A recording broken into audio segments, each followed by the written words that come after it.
ஏன் எல்லாரும் சொன்னாங்க, எல்லா நட்பும் எல்லா உறவும் இருக்குங்க, எல்லா உறவையும் தான் சொன்னான், எல்லா உறவையும் தான் சொன்னான். அதனால குழந்தைக்கு சொல்லும் போது சொன்னா மக்கள் பேரு என்று வைத்தார். மக்கள் பேரு பெறுதல் தெரியாது செல்வம். அது சொல்லுங்க, சின்ன பிள்ளைங்க சாப்பிட்டு சோறெல்லாம் சிந்தி தட்டை நடுவில் வச்சு வயிறு இரு மூக்கு எல்லாத்தையும் சாப்பாடா இருக்கும், தூக்கி கொஞ்சாம இருப்பீங்களா? அதை எடுத்து சாப்பிடுவோம். அமிழ்தினும் ஆற்றல் இனினே தம்மக்கள் சிறுகை அளாவிய கூழ்னா, அதில் தம்மக்கள் என்று சொன்ன அர்த்தம் விட்டு பிள்ளைகள்ல தம்மக்கள் என்று சொன்ன, அதனால நினைவு வச்சுக்கணும். அதான் படைப்பு பல படைத்து பலரோடு உண்ணும் உடைப்பரும் செல்வராயினும் சிறுகை நீட்டி குறுகுறு நடந்து இட்டும் தொட்டும் கவ்வியும் துளந்தும் நெய்யுட அரிசி மெய்ப்படையில் இருக்கு மயக்குறி இல்லை மக்களே பயக்குறி இல்லை தன் வாழ்நாளே என்றால் அறிவுரை நம்பிக்கை. அந்த குழந்தை செல்வம் அந்த உறவை தான் சொல்றாரு. அழகா சொன்னாங்க இவங்க வந்து தந்தை மகனுக்கு காற்றும் உதவி அவயத்து முந்தி இருப்ப செயல்னு ஒரு நல்ல நிகழ்வு. நான் முத்துக்குமாருக்கு வந்து விருது கொடுக்குறாங்க, சிறந்த பாடலாசிரியர்களுக்கான விருது கொடுக்குறாங்க. அப்ப நான் முத்துக்குமார் அந்த விருதை பெற வருகிறார். விருதை பெற வரும்போது யாருடைய கையிலிருந்து அந்த விருதை பெற்றுக் கொண்டார் தெரியுமா பெரியவர்களே? தன்னுடைய மகன் ஆதவன் நாகராஜன் கையில் இருந்து அந்த விருதை பெற்றுக் கொள்கிறார். ஏனென்றால் தன்னுடைய தந்தை இருந்த இடத்தில் தன்னுடைய மகனை வைத்து பார்க்கிறார். அதனால் ஆதவன் நாகராஜ் கையிலிருந்து அந்த விருதை நான் முத்துக்குமார் பெற்றுக் கொள்கிறார் என்றால் இதுதான் தந்தை மகன் தந்தை காட்டும் உதவி, இவன் தந்தை என்னோட்டான் கொலை என்று அழகா சொன்னார். நடுவர்களே, நிறைவாக ஒன்று சொல்லுகிறேன். இவங்க சொல்லிட்டு போனாங்க, நட்பு வந்து எல்லா இடத்துலையும் வந்து நம்மளுக்கு கை கொடுக்கும், உறவு அப்படி இல்லை அப்படின்னு சொன்னாங்க. எனக்கு தெரிந்து ஒரே ஒரு செய்தி, ஒரு அண்ணன் அசோகனுக்கு வந்து ஒரு புலவர் ஒருத்தர் இருந்து ஒரு புலவர் வந்து மன்னன்கிட்ட வந்து பரிசு வாங்கிட்டு வந்து அவர் மட்டும் வச்சுக்கலாம், நம்மனா அப்படித்தான் இருப்போம். ஆனால் அவர் என்ன சொல்றாரு, மனைவிட்ட கொடுத்துட்டு அந்த பரிசை உனக்கு தெரிஞ்சவங்க, உன்னைய தெரிஞ்சவங்க, உனக்கு சொந்தக்காரவங்க, இல்லை நீ சொந்த கொண்டாடம் இருக்கிறவங்க எல்லா உறவுகளுக்கும் இந்த பரிசை கொடு. நீ வீட்டில் இந்த பரிசை வந்து நாளைக்கு வச்சுக்கிடுவோம்னு எடுத்து என்னாத இந்த பொருளை வைக்க கொடுக்குறாரு. அந்த புலவர் வேற யாரும் இல்லை, பெருஞ்சித்திரனார் என்ற புலவர். குமரனிடம் வாங்கி வந்த பரிசை குடிக்கிறார். நின் நயந்து உரையினருக்கும் நீ நயந்து உரையினருக்கும் பன்மான் கிளவி கற்பின் கிளவி நீ கிளை முதல்வோருக்கும் கொடுமதி மனை கிளவோயே என்று அவர் கூறுகிறார். என்றால் உறவுகளோடு கூட்டி பாருங்கள், உறவுகளோடு சேர்ந்து வாருங்கள். அதனால்தான் தம்மிலிருந்து தமது பாட்டு உண்டாட்டால் அம்மா அறிவை முயற்றினார்.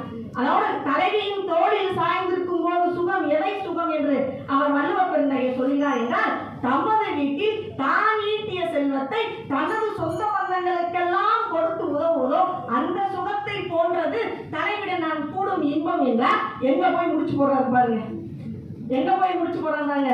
அதனாலதான் சொன்னா காசு இல்லாட்டின்னு சொன்னாங்களா, இருப்பு இருந்தா தான் வீட்டுல செருப்பு இருக்கணும். அப்படி இல்லை சத்தியமா, வள்ளுவ பெருந்தகை சொல்லிட்டு போயிருக்கான். அதாவது சுற்றத்தால் பற்றற்ற கண்ணும் பழமை பாராட்டுதல் சுற்றத்தே உள்ள. ஏன் பற்றற்ற கண்ணும் பழமை பாராட்டுதல் சுற்றத்தார் கண்ணே உள்ள சொன்னாலே வள்ளுவ பெருந்தகை. என்ன எதுவும் இல்லாட்டினாலும் நம்ம போனா இன்னார் பிள்ளையா வாங்க சொல்றோமா இல்லையா, இன்னார் பிள்ளையா வாங்க அப்படின்னு அதைத்தாங்க. நிறைவாக நடுவர்களே, எனக்கு தெரிந்து ஒரு பெருமகனார் இருந்தார், ஒரு பெருமகனார் இருந்தார். நீங்க ஒரு பெருமகனார் இருந்தார். வருகின்ற போகின்ற இறந்து கேட்பவர்களுக்கெல்லாம் இல்லை என்று சொல்லாமல் வாரி வாரி கொடுத்தார்.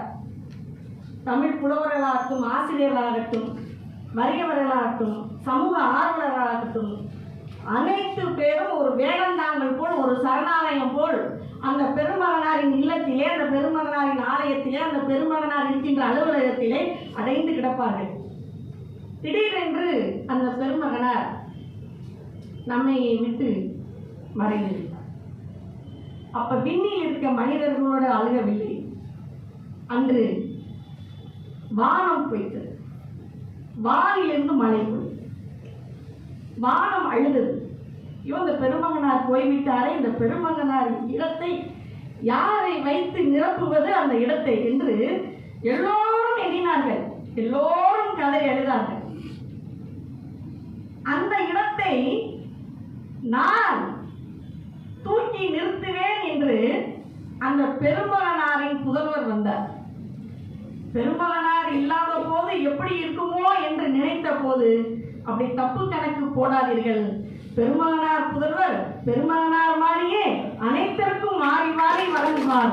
தமிழ் புலவர்களையும் தமிழ் ஆசிரியர்களையும் 2 வருடங்களையும் எல்லோருக்கும் சரணாலயம் போல் இருக்கும் என்று அவர் அந்த குடும்ப பொறுப்பை தூக்கி நிறுத்துகிறார் என்றால் இதைத்தான் சொன்னால் கர்மம் செய்ய என ஒருவன் கைதூவல் என்னும் பெருமை உடையது பீடுடுத்தியில் என்று வள்ளுவ பெருந்தகை சொல்கிறார் என்றால் அந்த பெருமகனார் வேறு யாரும் அல்ல, நமது போற்றுதற்குரிய திருக்குறள் செம்மல் மணிமொழியனார் அவர்கள்.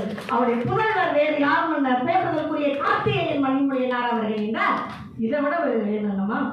குடி செயல்வகை என்னும் ஒருவருக்கு தெய்வம் மனிதற்றுத்தான் மூந்துரும். என் குடும்பத்தை காப்பாற்றுவேன், அந்த சுமையை தூக்கிக் கொள்வேன் என்பதற்கு நட்புக்கு தெய்வம் வருமா? ஆனா இந்த குடும்பத்தை காப்பாற்றுவேன்னு சொல்றவனுக்கு தெய்வம் வரைஞ்சு கட்டிட்டு வரும். தெய்வம் வர்றது முக்கியமா, தெய்வம் வரைஞ்சு கட்டிட்டு வர்றது முக்கியமா? தெய்வம் வரைந்து ஒட்டி கொண்டு வருவதுதான் முக்கியம் என்று கூறி உண்மையிலேயே வள்ளுவ பெருந்தகை பெரிதும் வலியுறுத்துவது நட்பை. இத்தனை தடவை சொல்றீங்க, நட்பை எச்சரிக்கிறார், நட்பை எச்சரிக்கிறார்.